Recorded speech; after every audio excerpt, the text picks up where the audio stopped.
The Lincoln Wishlist sales event is happening now. Here's what's on everyone's wish list. Enjoying holiday jingles with brilliant 3D audio that surrounds you? Check. Watching snow flurries through the panoramic Vista roof? Check. Packing up presents with the spacious Lincoln Splitgate? Check. Everything you want. All standard on the 2025 Lincoln Navigator SUV. Visit your local Lincoln retailer or learn more at Lincoln.com for exceptional offers on 2025 Lincoln vehicles today. Hey, Fidelity. How can I remember to invest every month? With the Fidelity app, you can choose a schedule and set up recurring investments in stocks and ETFs. Oh, that sounds easier than I thought. You got this. Yeah, I do. Now, where did I put my keys? You will find them where you left them. Investing involves risk, including risk of loss. Fidelity Brokerage Services, LLC, member NYSE, SIPC. Gold Bond knows that things are just better with a little boost. Like your music? And your skin. Check out Gold Bond's new Plumping Collagen Body and Face Serum Lotion. It's clinically shown to visibly plump and boost skin hydration by 50%, leaving your skin looking hydrated and more youthful. Turn up beautiful skin with Gold Bond's new Plumping Collagen Body and Face Serum Lotion. Learn more on Amazon.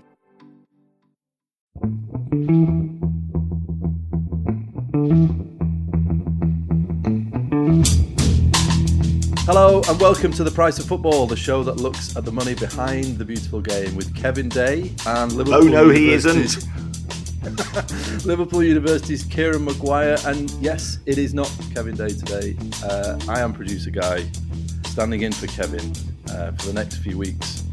We're not quite sure exactly how long, but Kevin will be back. But we've got some sad news to start with because Kevin has hurt himself, hasn't he, Kieran? Yes, Kevin's had an unfortunate accident. I'm not sure of the exact details. He said to me that he was carrying some silver polish, and as a Brighton fan, I wouldn't understand what that is. I think he'd just come back from Selhurst Park, giving his weekly polish to the FA Cup and the Community Shield. Yes, he's had an accident. He's broken 8 or 9 bones. He's both broken bones in his vertebrae, pelvis, ribs. So yeah, he's in a sore way. He has perked up that his consultant is a fan of The Price of Football. So we now have Mr. Bones, as he is known to the cognoscenti, amongst our listeners. I'd just like to say, Mr. Bones, please look after our Kevin. He's very, very precious to us. So I'm going to see Kevin on Friday in hospital. I'll be sending him all the love of all listeners, and I'm sure you'll be wishing him a speedy recovery. I'm smuggling in some food as well, because apparently he's not up to Kevin's usual standards.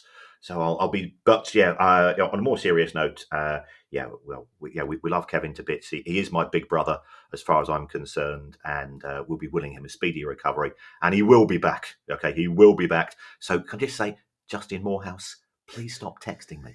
Okay, this isn't an opportunity. You might be cheap, but Kevin and I would join you at the hip. Yeah. Well, we all wish Kevin a very speedy recovery. And if you want to send us a message, by the way, please send us a message. Questions@priceoffootball.com. We'll pass them all on to Kevin. Please do. You can make them as funny as you like. Although he has told me we can't make him laugh. Oh, really? Okay, so make them as unfunny as possible. But yeah, send us a message. Questions@priceoffootball. We will forward them all on to Kevin, and he can read them from his hospital bed. I'm sure he'd enjoy that. By the way, Kieran, does that make Dr. Bones, does that make him our secret surgeon? Secret surgeon, yes. Wow. How many is that on the list now? Well, that's a secret. Fair enough. Well, yeah, get well soon, Kevin. He will be back soon. I'll stand in for him till he comes back. But yeah, the seat's still his. All right, well, funnily enough, we're starting today. It's our news pod, but we're starting with Crystal Palace, appropriately enough. And it's because the details of Palace's appeal against demotion from the Europa League to the Conference League have now been published. That's correct. If you go to the Court for Arbitration for Sport website, bookmarked by me, as you would expect. Of course. The full 66 pages have now been published. I think it was interesting that Palace had a legal team. You could understand why perhaps Olympique Lyonnais would have had a legal team, because Palace's view, or one of Palace's claims, was that they should have been in the Europa League instead of Olympique Lyonnais, which was, of course, John Textor's other club, which created the issue, because you cannot have two clubs owned or controlled or influenced by the same individual in the same competition for reasons of sporting integrity. And I think that would have been expected. Perhaps slightly less expected was that Nottingham Forest had two barristers and three solicitors representing them because they had qualified for the Europa Conference. And I think Forest they were seeking clarification. That seems quite an expensive route to go through if you're using two KCs and three solicitors, but it's the club's money. It's up to them how they choose to use it. So looking at the evidence, and I'll try to summarise the 66 pages. I think the consensus opinion, and it wasn't a complete verdict. It does look like it was effectively a 2-1 verdict as far as CAS concluded, was that Crystal Palace potentially could have done more to separate John Textor from his position of being able to influence decisions. They rejected, and this is the bit that surprised me, they rejected Palace's viewpoint that because of the one person, one vote issues that they have at the club when it comes to board decisions, that John Textor could not dictate terms. The respondents, or the other side of the view, which was taken ultimately by UEFA and forming part of the case for Olympique Lyonnais and Nottingham Forest, was that Crystal Palace finished 12th, Olympique Lyonnais finished 6th, and therefore it's a straight bun fight as far as UEFA is concerned. The club that finishes higher in the table qualifies. So I always felt that was a fairly long shot by the Palace team. But I did feel personally that if they were able to evidence that John Textor was not involved in the decision-making process, or was certainly not influencing it, then Palace would have a strong case. Now, I don't know. Yeah, we weren't there. The Court for Arbitration for Sport concluded that there was insufficient evidence presented by Palace. Reading between the lines, and I have spoken to a couple of our secret lawyers who have said, Palace. Again, the word on the street is that Palace didn't present a good case, whereas Olympique Lyonnais, UEFA, and Forest all presented strong cases. I think there's been talk that Steve Parish could not unilaterally make decisions on behalf of the club if it involved a sum of more than £100,000. My personal view is actually that's quite good governance, because what you don't want is somebody, and ironically, we'll be coming to these types of issues a bit later in the show.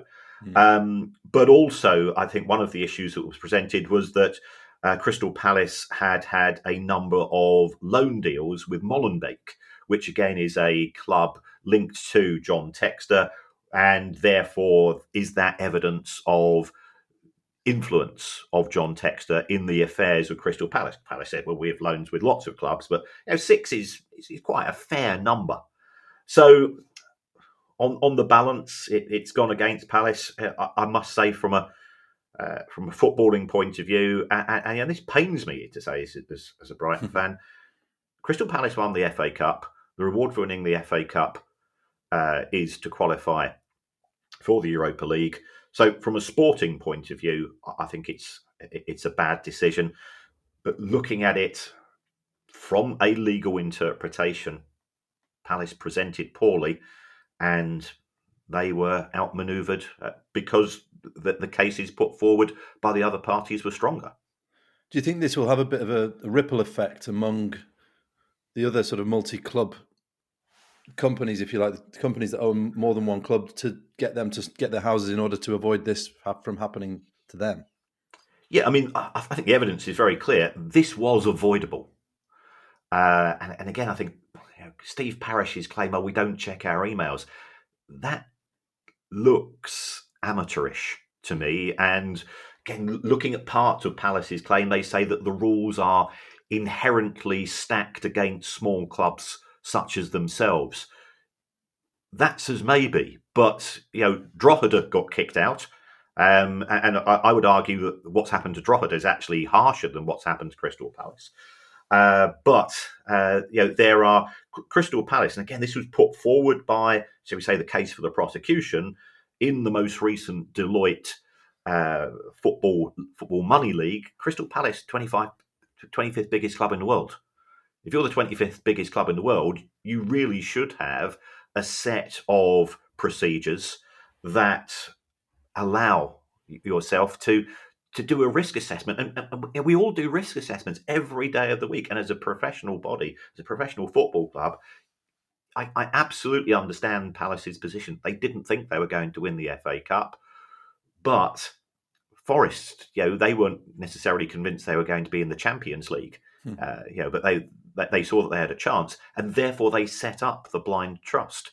And there is, as an outside observer, you look at the blind trust and you go, "Well, that is just box ticking of the nth degree." But it's the law; it passes the legal position. Whether it passes the person on the Clapham Omnibus rule, it doesn't matter. The law is the law. Yeah, well, we'll see what happens with those other multi-club ownership models and the effect this has. Let's move to Sheffield Wednesday, one of the biggest clubs in the news this year. They've been docked another 6 points by the EFL. That's right. There was an investigation being undertaken by the EFL, and this was independent of Sheffield Wednesday Football Club going into administration. And this was in respect of what the EFL describe as payment obligations. Now, the view taken by the EFL and the Premier League, and I do think this has got to be applauded, is don't screw over the taxman. So, does this involve late payments to HMRC? Does it involve late payments to other clubs? And wages? We know that the wages were paid 5 times in 7 months, so that was very poor. So I did a bit of digging into this. So Wednesday have been given a 6-point deduction, and equally, Dejon Chansiri, the now former owner of Sheffield Wednesday Football Club, has been given a 3-year ban by the EFL from being either an owner or a director of an EFL football club. So therefore, their rules don't apply to the Premier League, don't apply to the National League. And certainly the reaction I've seen from not just fans of Wednesday, who can rightly feel very sore about what Chansiri has done to the club, but also fans of other clubs, is 3 years seems quite lenient. I recall, Peter Ridsdale he had a longer ban from, I think that was from the FA. The guy in charge at Lawrence Bassini at Watford, he was given a 6 or 7. So why so short? I think it was that these were specific issues relating to late payments. My understanding is that it would be, whilst he's given it a 3-year formal ban, he would really have to go through a series of hoops to satisfy the owners and directors test going forwards. And of course, we now have the independent football regulator, which will have a separate series of tests. And again, I suspect they would make it he's going to need snookers should he decide that he wants to come back into football.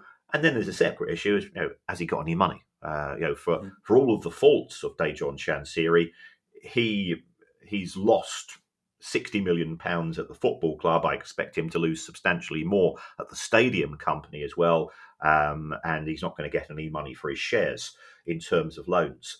But as part of my digging, I was contacted. You mentioned the fat guy. That we now have the secret consultant, and we've always said we've had secret lawyers. I was contacted by the secret tax inspector, and I had a bit of a chat with the secret tax inspector. And when you get a phone call, when you get a message, and you go, have I paid my VAT? Have I paid? You start to think, oh God, have I done something wrong here? But yeah, we had a clandestine discussion, as these things should be. Of course, that's the whole point about secret meetings. Yeah. And he said, "Yeah, why do you think HMRC went after Sheffield Wednesday for a winding up order? Because there's other clubs that are late with payment." I'm going, "Oh, I don't know." He says, "Well, there are MPs in Sheffield, there are civil servants, there are other people, and you've got the regulator. Does the regulator want this on day one?" When that appointment takes place.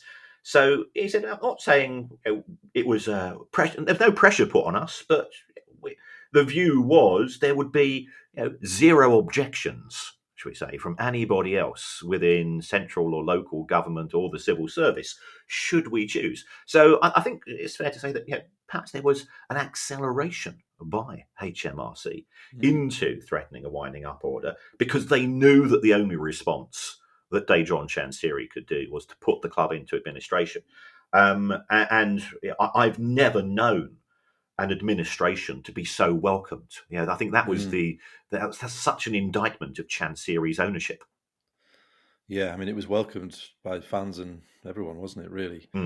Just two quick follow-ups on that then. Is this the end of the points being docked for Sheffield Wednesday, or could there be more? And also, what's the latest on the bids for the club? Well, those two questions are actually intertwined.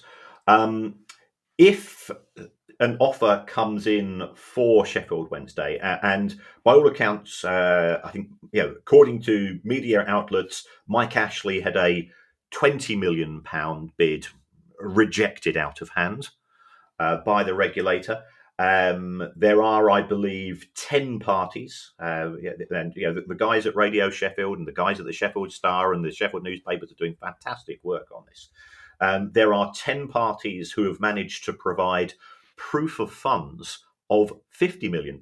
Now, Sheffield Wednesday Football Club is not going to be sold for £50 million, but I think the £50 million is an acknowledgement that what you're buying is a football club, and I'm not being rude, with players who are struggling to be championship standard, with a stadium which needs a complete redevelopment and huge infrastructure investment. So it's effectively, I think the administrators are looking for £30 million. And the reason why that's important, tying into your question about further points deductions, is that the unsecured creditors have to be paid 25 pence in the pound. Otherwise, Sheffield Wednesday would have a 15-point deduction. And I've been sort of sticking my nose, having a word with the EFL. They say, we can't make a definitive decision because every case has to be seen on its merits. But the rules of the EFL is that there would be a 15-point deduction, which would take place next season. Because I'm not being rude, Sheffield Wednesday are relegated. That you look at the 2 points deductions. You look at the fact that they're having to play with a squad not with just one arm behind his back, but two, and that's the goalkeeper. That makes life pretty difficult. So that the £30 million fee, I think, would just be enough to avoid that. But the deadline, I understand, is the 5th of December. It will then take the administrators a wee bit of time to line up the ducks to see which of those offers they are happiest with. Presumably somebody would then be given preferred bidder status. Could this all be cleared by Christmas?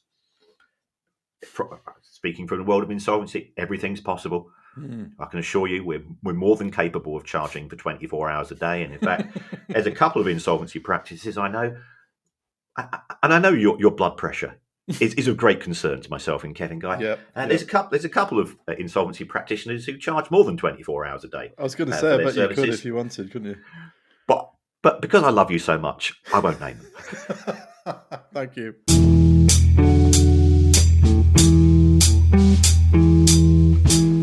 If you've shopped online, chances are you've bought from a business powered by Shopify. You know that purple Shop Pay button you see at checkout? The one that makes buying so incredibly easy? That's Shopify. And there's a reason so many businesses sell with it, because Shopify makes it incredibly easy to start and run your business.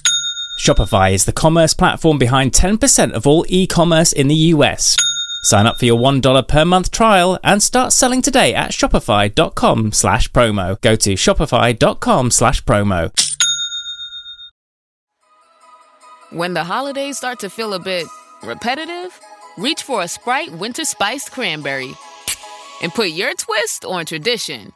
A bold cranberry and winter spice flavor fusion, Sprite Winter Spiced Cranberry is a refreshing way to shake things up this sipping season. And only for a limited time. Sprite. Obey your thirst.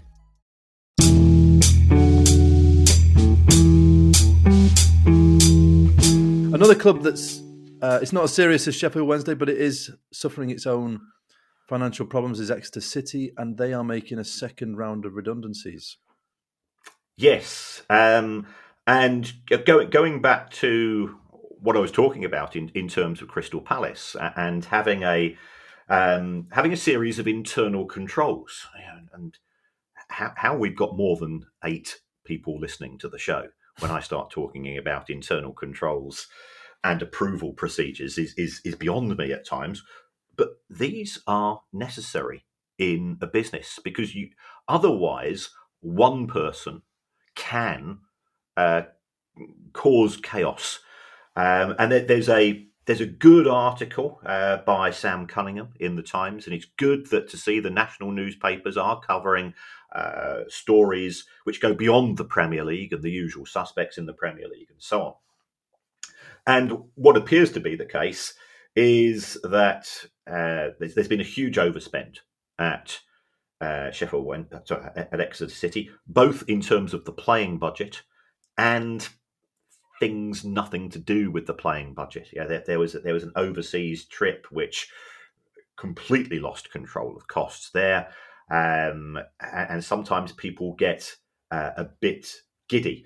Now, I believe that Exeter City are entitled to some transfer instalments from the likes of Ollie Watkins and so on. It could be that we're closer to a settlement of those. It could be that there'll be an acceleration of payments at a discount. The other clubs aren't there as they don't see themselves as charities, but that could help in terms of cash flow. The Exeter City Supporters Trust has loaned £200,000 on top of an initial £400,000 loan. But from reading the articles, again, hats off to local journalists. And I'm not waving a flag here, but local media is important because they represent community interests and clubs such as Exeter City. It looks like those loans will be converted to shares. So therefore, there's a likelihood of the Supporters Trust increasing their shareholder. So it's effectively a gift. The trust has been encouraged to increase its annual contribution to the club. I think subscriptions are going up from £2 to £5 a month. That's going to be difficult for some people because we've all got limited amounts of money. But there was talk about from Exeter. There was sort of we're in League One. And it's really tough. And certainly, I've had conversations with Kevin on the show on many an occasion, and I've historically said that the ceiling, the financial ceiling for a fan-owned club is League One, because once you get into the Championship, where the average losses are 400 grand a week, you can't compete. You can't expect the fans to increase their level of support. And if you do go up, just to a certain extent, just bank the money, have some fun. Go to Derby and Middlesbrough and Sheffield and the Sheffield clubs, and have a great time. But don't expect to stay up because you're really going to struggle. But I decided I don't spend enough time on my spreadsheet. Let's take a look at the comparative. Let's take a look at trends. I'm a big fan of trends, me. The average loss in League One in 2018-19 was £2.1 million a year. So clubs are losing on average £40,000 a week. That's still a lot of money. Yeah. But I said that was the average. Averages by definition. So some clubs were able to survive with losses in the single hundred thousands. By the time we got to 2024, those average losses, and this, I should have spotted this earlier, but I didn't. The average losses had tripled. They were now £6.5 million. So clubs are losing in League One on average £130,000 a week. And that's absolutely bonkers. Wages are averaging £98.50 for every £100 that the club's bringing through the door, through the TV deals, through broadcasting, through commercial and so on. And that leaves nothing to pay for transfers, to pay for overheads. And it is indicative of acceleration of the cost basis that we're seeing in clubs. And now, part of me would say, well, if you do want a fan-owned club, if you get to League One, you're in for a shock, because if you want to compete, and I think there's, we've had people on from AFC Wimbledon saying, that they're having to look at all options in terms of perhaps diluting the fan element of the ownership model, because otherwise you can't compete, and everybody wants to get to the championship. And I absolutely understand that entirely. Those figures are staggering, aren't they? And I guess because those are averages, that means presumably some clubs are operating in a much more sustainable way, but some clubs must be way more than that in terms of the money they're losing every week. Oh yeah. There are. I think there's 5 clubs that lost more than 200 grand a week, more than £10 million a year, and I'm in a privileged position. I get to talk to people. As you know, I teach at the PFA and the League Managers Association, and bump into owners at events and so on, and they all say the same thing. We go in with the intention of, we're going to be different. We're not going to be seduced by the spend mentality that already exists in the game. And they just say, we don't know what happens. You go into that boardroom of a football club and you lose your mind. You are overtaken by the romance glory of football. Yeah, because nobody's ever had an open top bus parade for wage to revenues. No. I have in my head.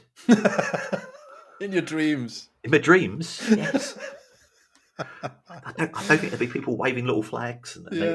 One day, Kieran. One day. You'll get the recognition. Now, if I'd been smarter when we added in the Crystal Palace story, I would have put this directly after the Crystal Palace story at the top. But Lyon, who took Crystal Palace's place in the Europa League, have announced annual losses of £176 million. Yes, and ironically, John Textor has divested, I think is the technical word, his position at Olympique Lyonnais. He has been replaced by Michel Kang, who we know in terms of London Lionesses, and I have been badgering the Lionesses to come on the show because it is a different model. It would be great if we could speak to Michel. I've also been talking to other people to come on. And Olympique Lyonnais last season, about just over 12 months ago, they had been threatened with relegation by the French football authorities because the previous year's losses were so bad, and there was a perception that they might struggle to fulfill fixtures because the losses were so substantial. So to lose that amount of money is clearly very challenging. They are in Europe. Let's park that particular issue. But the thing which really caught my eye, and we have covered this on a few occasions, is the absolute disaster that is the French broadcasting deal. The side that finishes bottom of the Premier League will receive £120 million in broadcast money. Now, in season 23-24, Olympique Lyonnais had 95 million euros. So that's what, 85 million quid. So, and they'd finished substantially higher. But last season, 24-25, which contributed towards the losses, that 95 million had dropped to 45. So 45 million is what a club in the Championship in receipt of parachute payments would receive. So that's what we're benchmarking against. And when I spoke to my secret Pierre, Pierre from French TV, oui, indeed, he said we'd snap your arm off for 45 million euro because that deal has been terminated, and now they are doing effectively a pay-per-view deal in France, and it's not working. And the reason why it's not working is the French consumer has said, we don't particularly like pay-per-view deals, so therefore we're going to use dodgy fire sticks. I don't know what the French is for dodgy fire stick, but this is perhaps why I should use Babbel a bit more often and take it from there. So there's that. And in addition, there's the fact that the French football authorities have sold a portion of the overall TV income to a private equity company. So, I know how private equity works. Private equity is there to look after the interests of the fund investors. So that's going to be pension funds, insurance funds, millionaires and billionaires, sovereign wealth funds, and so on. And that's how the system works. And they're good at making money for these people and for these institutions. They've got no interest in football. So it's purely a business deal. And they're also very good at negotiating, far better at negotiating than football authorities. So CVC have come out of this very well, which means I'm not saying it's not a payday loan, but we give you an initial sum of money, and we're now going to take whatever it is, 10%, 15% of future TV revenues. You look at the numbers, you say, I think I know who the winners is on this particular deal, and it's not going to be the club. So again, that adds to the challenges. So Olympique Lyonnais' finances are an absolute mess, and you do again have sympathy with Palace here. Again, it pains me to say, financially, Palace are actually one of the better run clubs in the Premier League. It's hard to see as well, isn't it, with how it's going to get any better for Lyon and the other French clubs with the TV deal being so sort of catastrophic. Yeah, and you've got to question the French football authorities, and it's a classic case of we went through ITV Digital in 2003, where EFL clubs said, "Oh, this deal from ITV looks too good to be true." Okay, and my experience of things that look too good to be true is that they're not going to turn out to be too true for too long. And I used to be on a show on ITV Digital, which was hosted by the guy that played the part of Tucker Jenkins in Grange Hill. Okay. It was, but just I'm used to studios, not as familiar with a studio as your good self-record producer guy. I thought this is looking a bit too Bob, to put it mildly. And of course, ITV Digital didn't survive, and the EFL didn't do their homework. They didn't look at the contract. The ITV Digital was a completely independent company of ITV.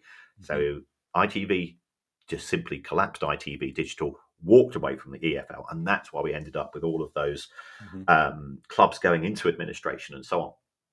But the reason why I link this to the French TV deal is that the French football authorities had a relationship with Canal+. They thought they could get more money elsewhere. They therefore treated Canal+ poorly, went in with Bayin, I think it was.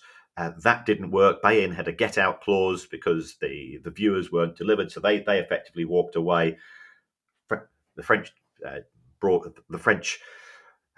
football authorities went back to Canal+, who said, "No, No, we are insulted, and if you insult a Frenchman, Guy, they remember it. Yeah, they remember it. So they said, no, we could go and sign up again, but no, you've treated us in a shabby way. And I do think that long-term relationships are really important, not only from a personal point of view, but from a business point of view, and treat your existing contacts with contempt, and you end up as a loser. 2 Chelsea stories now. The first is that a former Chelsea employee has pleaded guilty to fraud worth more than 200 grand against the club. Yes, and again, internal controls. Mm-hmm. How is this allowed to happen? Now, this took place over a 4-year period, and I suspect, we've not seen the full details, but this is a serious. The amount involved, I think this means this is a Category A fraud, which could involve a 5-year sentence or more. Which is not going to be pleasant. Should a custodial sentence be granted? But why did it take Chelsea so long to find these things out? And also, I'm not Chelsea's biggest fan, but at least they have gone through the proper process here. Ironically, they themselves are being accused of improper payments in the period prior to the new owners coming in. So, do we have a new culture at the club? Would this only have been found out if the takeover had taken place? Although it does say 2019 to 2023, so it includes a period of time under the new owners. I can only speak of personal experience. So one of my former students once asked me for a reference to go and work for a football something or other. Okay, to work in the world of football. I will refer to this student as Jay, which is short for Dave, and Jay managed to find a very significant fraud at this football body, club, whatever it is, involving substantially more than £200,000. Pounds. And when he or she took it to board level, they qualified accountant, we've got a nose for fraud. We like bloodhounds at times. But the response was, this is awful. This is also very embarrassing. And therefore, the person involved was encouraged to leave. Contracts were signed by both parties that this will never be spoken about again. And the police authorities were not informed. They were just said, because it would look bad as far as the club or whatever it was concerned, they didn't want that embarrassment. And this is how things are conducted. And this doesn't just apply to football clubs, I can assure you. It certainly applies in, I know things like this in Canary Wharf, in the accounting profession, the legal profession. You don't want the bad publicity that comes with such a case. So you settle out of court, you kick them out, they sign an NDA, and you won't give them a reference. Fair dues, yeah. The second Chelsea story, their hopes of building a new stadium at Earl's Court have hit a setback. Yes. The board of Chelsea are split, I think it's fair to say. Todd Bowley and Ed Barley, I think they want a new stadium, and Earl's Court, I believe, was the preferred choice. It looks like Clearlake Capital wants to redevelop Stamford Bridge to bring it in line with the other major teams in London. Spurs, Arsenal, West Ham have all got 60,000 capacity stadiums.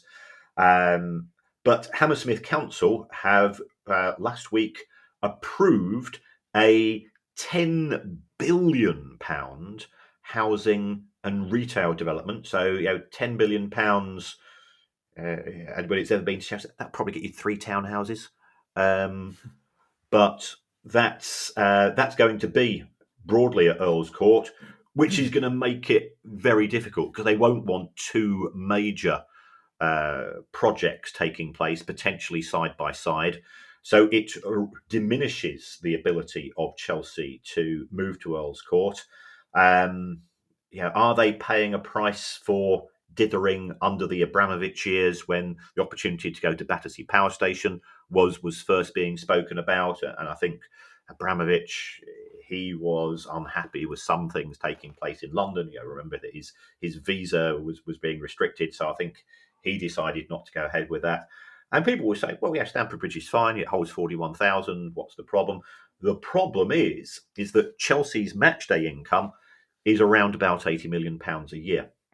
Now, since Ineos have come into Manchester United's matchday income has gone from 110, so 30 million quid for Chelsea. Well, Chelsea are good at player sales. They can make up for that. It's gone from 110 to 160 million pounds a year.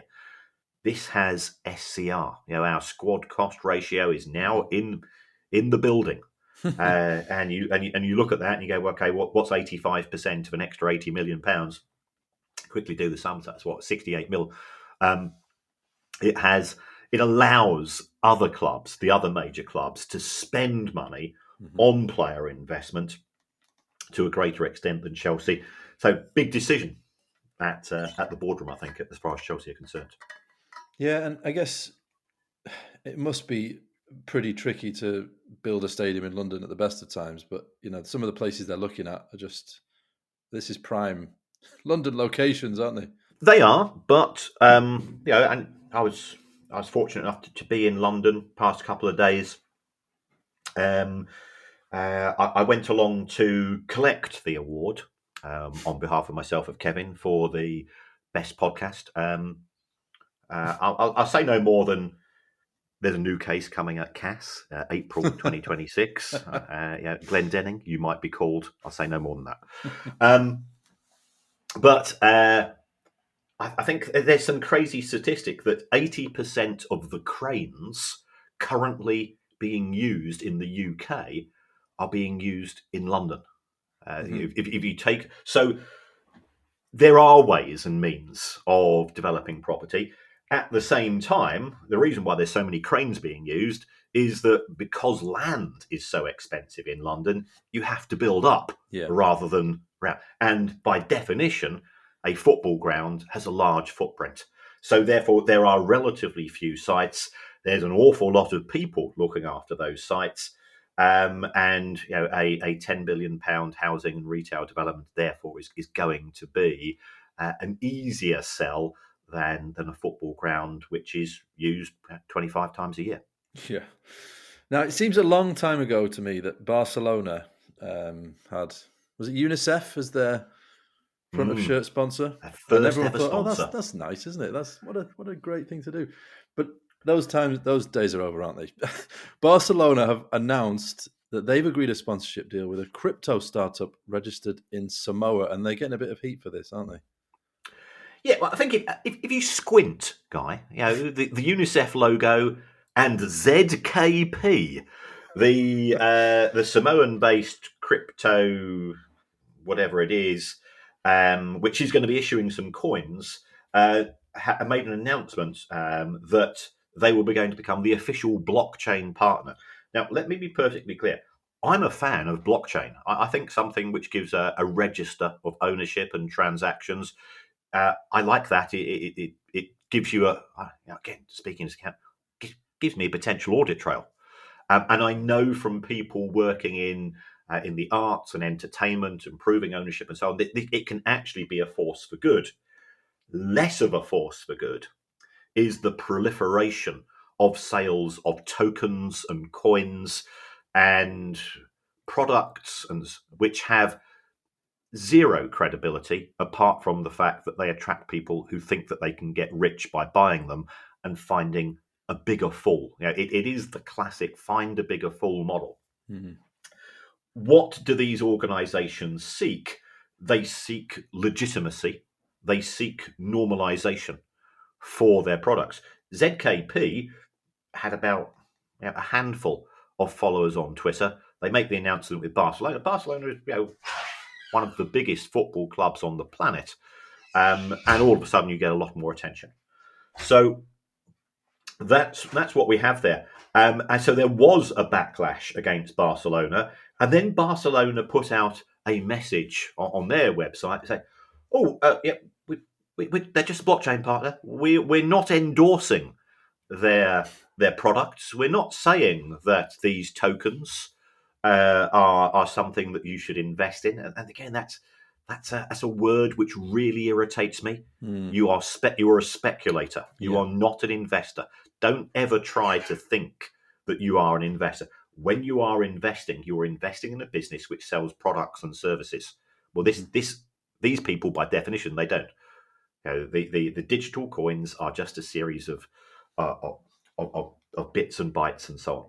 So Barcelona are not dropping out, and we've seen Norwich City, we've seen Manchester City, when they've got heat in terms of partnering with organisations, say, actually, from a legitimacy point of view, our reputation could be damaged. And I was at a meeting with a Premier League club who recently said these people have got big wallets, and it is attractive. Our commercial department, they're set targets, and but we've set a diktat. We want to partner with blue chip organisations, and actually, if we're also trying to partner with Sainsbury's, or if we're also trying to partner with Microsoft or organisations of that nature, you are all guilty by association. So if I've got Sainsbury's and Microsoft and Dave's dodgycoins.com, Sainsbury's and Microsoft say, we're out of here. So, I do think Barcelona have been very foolish here, but in my view, Barcelona have made a series of very foolish business decisions over the course of recent years, which is part of the reason why they're in the mess they're in today.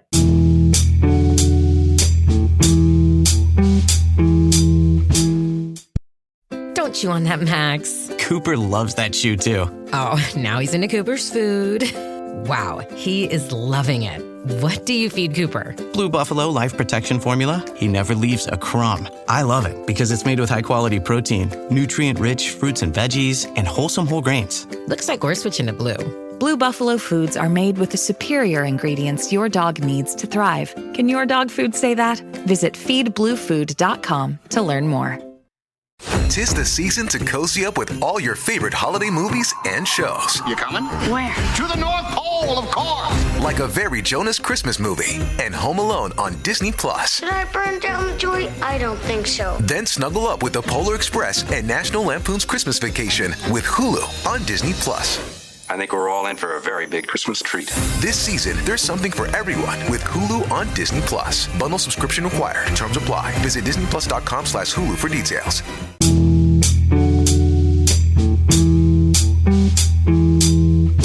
I definitely should have spent a bit more time looking at the order of today's stories, because there's two stories now that definitely should have gone underneath the new Chelsea Stadium story.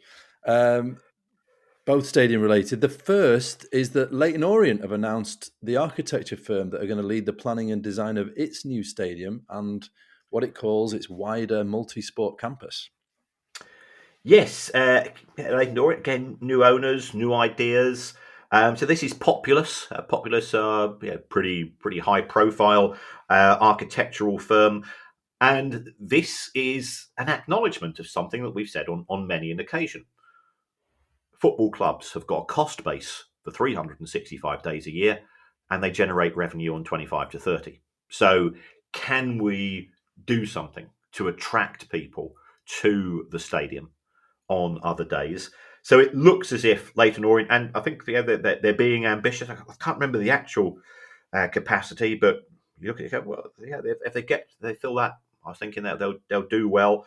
But the reason why they want to do this is because if you have a broader revenue stream, and I think Spurs are the classic example. Mm-hmm. Now that they've got their 30 non-football events with 60,000 capacity, that has really allowed them to accelerate off the pitch. On the pitch issues there's 1,001 other podcasts you can listen to, folks.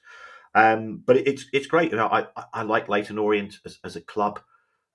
Because they're the London club that everybody forgets. You go through your list of London clubs, and this is no disrespect because anybody that's ever been to Leyton Orient will know it's a great day out.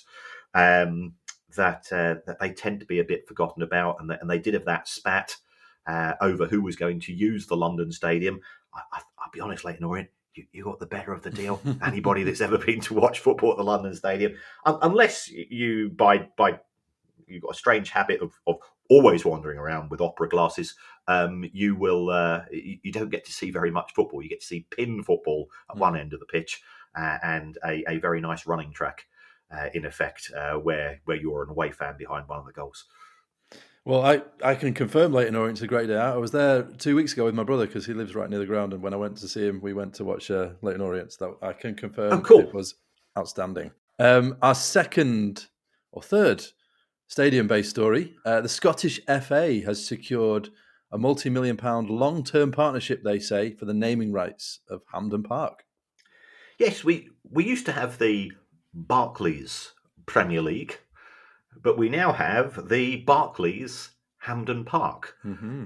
So the SFA, and there's a feel-good factor about Scottish football.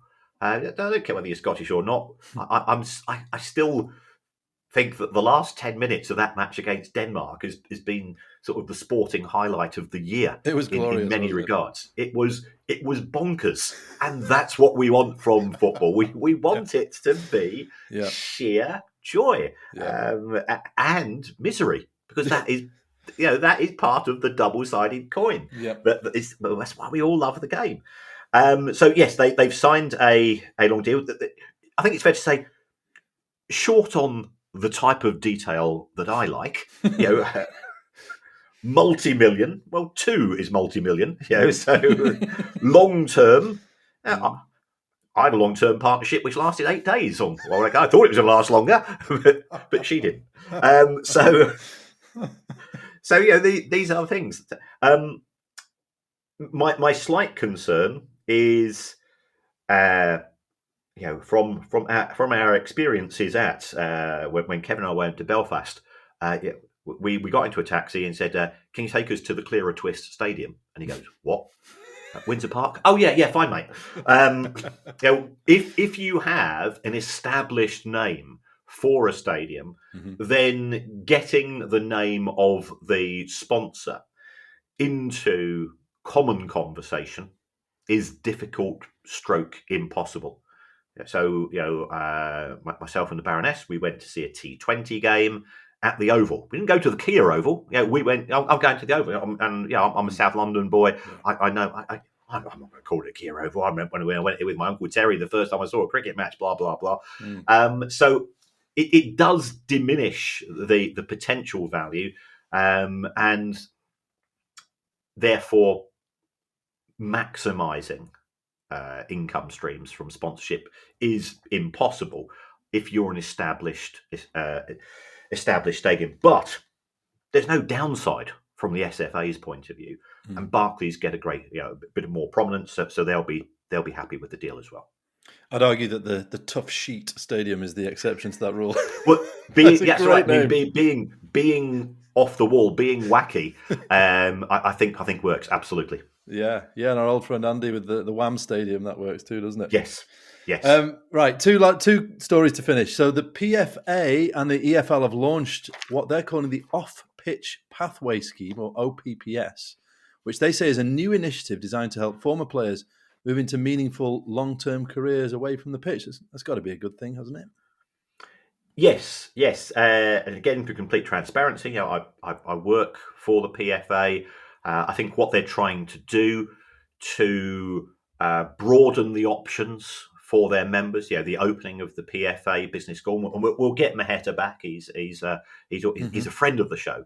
We'll have an Ask the PFA session, but they are conscious that there is a perception that the only thing that football players can do is play and coach or be a physio, i.e., effectively on-field related issues. But there's a good case for saying that they know the industry far better than private equity, far better than legal and financial firms, and therefore they can offer more. So there's going to be 9 placements a year in terms of the deal. The club will get £25,000. They'll offer structured training to these people, and therefore you'll learn about marketing, you'll learn about finance, you'll learn about compliance, or whatever those roles that are going to be undertaken. Yeah, and as we've seen, some of those roles are really important, because if you don't have them, or you don't apply them consistently and professionally, you end up with a financial consequence. So yeah, fair play to both the PFA and the EFL here. It is important to look after your members, and the clubs will benefit and the players will benefit. Just to clarify then, is that you said that 9 places per year, is that per club that signs up effectively? No, that'll be 9 places throughout the 72 EFL clubs. Okay, that's not a huge amount, is it, in terms of the number of players that are in the game, I guess? Is that fair to say, or does that seem a reasonable amount? No, I yes, that could be a criticism. If this is a success, could this be expanded? Could it be scaled? I think there is opportunity for that. How much enthusiasm is there from clubs? Clubs are under pressure to control headcount. I saw the Blackburn accounts came out on, what was it, Tuesday night for their parent company. The Blackburn owners they're £210 million down, and they only bought the club in 2011, 2012. So clubs don't want to say, well, we're getting a 25k contribution, but it's going to cost us an extra 10 grand. Do we have the money? Everybody's under pressure. They are indeed. Now, finally today, the news everyone's been waiting for. The headliners for the World Cup draw in Washington on Friday have been announced, and they are Village People and Robbie Williams. That's down with the kids, isn't it, Guy? How are the Village People still going? With Zimmer frames, I would imagine. Amazing. Yes, so it's. President Trump, he has sort of created some sort of meme when he tried to dance to YMCA. Of course. Right. So, let's... The power of the meme. The power of the meme. And let's be honest, there is a bromance between President Trump and Gianni Infantino. So this is sort of a nod in President Trump's direction. So, yes, on Friday, the 5th of December, it is the World Cup draw. I know that there's sort of a few mixed feelings about this. What I would say to people is the World Cup is a bit like, in Men in Black, where you see something and then they go along with their magic pen and you forget about it. All of the moaning and the groaning, I remember going to South Africa in 2010. Yeah. And we were told left, right, and centre, you're going to get mugged, you're going to do this. We were treated absolutely fantastically. The people of South Africa were amazing hosts, had an absolutely amazing time. The World Cup in Russia in 2018, I know from personal experience there are non-stop mafiosa issues as far as the Russian economy is concerned. There is institutionalized corruption. We had the Qatar World Cup, which turned out to be a great fun. People forget about the non-football things as soon as the referee blows the whistle on the first match. So the World Cup will be a success in 2026. So we have the draw, and for reasons which are I can only describe as baffling, I've been invited to the American Embassy. Not to Washington, D.C.? No, sadly not. No, to the American Embassy to go to a World Cup draw party. So I thought, wow, I know this is dead exciting. I've got to go and show my respect. I've got to make sure I blend in. So as you can see, I've brought my very own red baseball cap, and I'll be honest, producer Guy, I don't listen to politics very much. Okay. I am 24/7 embedded. But they said, there'll be some MAGA fans there. So I've got my own MAGA cap, which you can confirm. What does this say? It says, make amortization great again. Well, you see, I'm going there, and I'm sure I'll be welcomed with open arms, except they'll probably say, hold on, buddy, you've not spelled amortization with a Z. Get out. Hey, very good. Are you actually going to wear it? I've been told if I want to stay married, I perhaps should reconsider. Is the Baroness coming with you? No, she's not. No, she's Okay. not. It's just me. But she says I would be an embarrassment and a disgrace. Okay. And she says it's bad. Yeah, she describes me. I've got the mind of a 12-year-old schoolboy trapped in the body of a 63-year-old decaying man. Well, I mean, I can confirm that the Make Amortization Great Again cap does exist. But yeah, I think the Baroness is probably right. I think it's probably one to wear in the home. Yes. For special occasions. Yeah. All right. Well, enjoy that on Friday, Kieran. Yeah, it'll be fun. I look forward to hearing that on the questions pod. Exactly what went down there and who was performing, of course, because presumably Village People and Robbie Williams won't be performing at both. So there'll be, I'm sure there will be some other musicians that you'll have enjoyed. Maybe not maybe not the normal people that you go and see, but it'll be good anyway. Killing Joker there. Yeah. We're in for a surprise. And don't forget, you can now join our Price of Football Club, where you'll get ad-free listening, bonus episodes, and more. Just go to priceoffootball.com and click on Join the Club to sign up today. If you have a question you'd like answered on the show, email us at questions@priceoffootball.com. Don't forget as well, if you want to send a message to Kevin, get well soon, or anything, just don't make him laugh, you can send it all to questions@priceoffootball.com. We will forward all of them to him. Don't forget, you can follow us on X, and you can find us on YouTube. And if you'd like to buy our book, you can find details on our website there too, priceoffootball.com. And it's about time now, Kieran, isn't it, for your customary farewell? It is, yes. Thank you for everybody for the way you support the show. And thank you to everybody who sent their love to Kevin on Monday when I was at the FSA Awards. I went along, tour manager, Princess Julian, filled in for Kevin. We had a great time. We're on the same table as the Shrimpers Trust from Morecambe. They were a great bunch. They were up for an award. We were up for an award. We formed a losers' bond, and that was absolutely great. Those, haven't we, over the years? Well, we have indeed. Yes. So yeah, a great time was had, and so many people came up and said kind words about the show, and that was very humbling. Look, folks, times are tough. You might not have the money available. You might have do your subscriptions elsewhere. We absolutely understand that. But even if you fancy 1 month, we've got our pre-Christmas quiz coming up, and if Kevin's still not fit, producer Guy is going to be the quizmaster. Yeah. On that particular evening.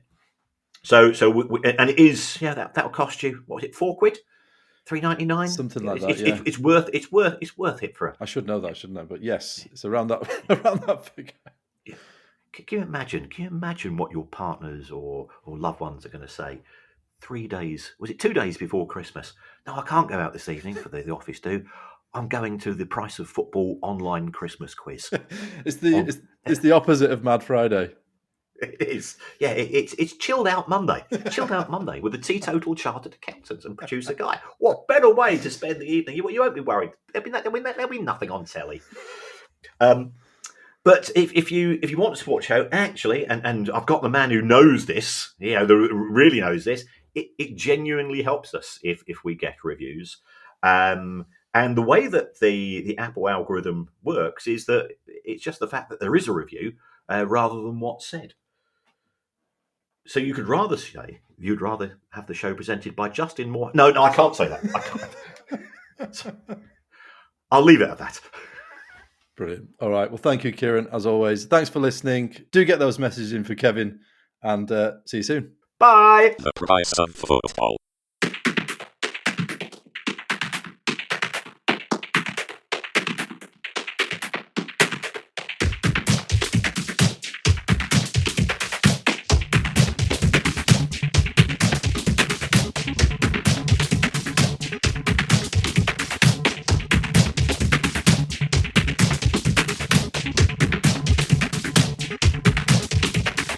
the price of football.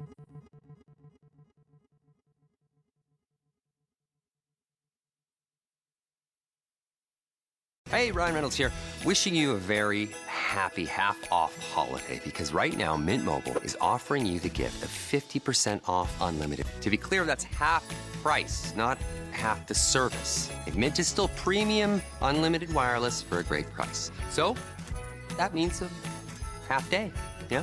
Give it a try at mintmobile.com/switch. Upfront payment of $45 for 3-month plan, equivalent to $15 per month required. New customer offer for first 3 months only. Speed slow after 35 gigabytes if network's busy. Taxes and fees extra. See mintmobile.com.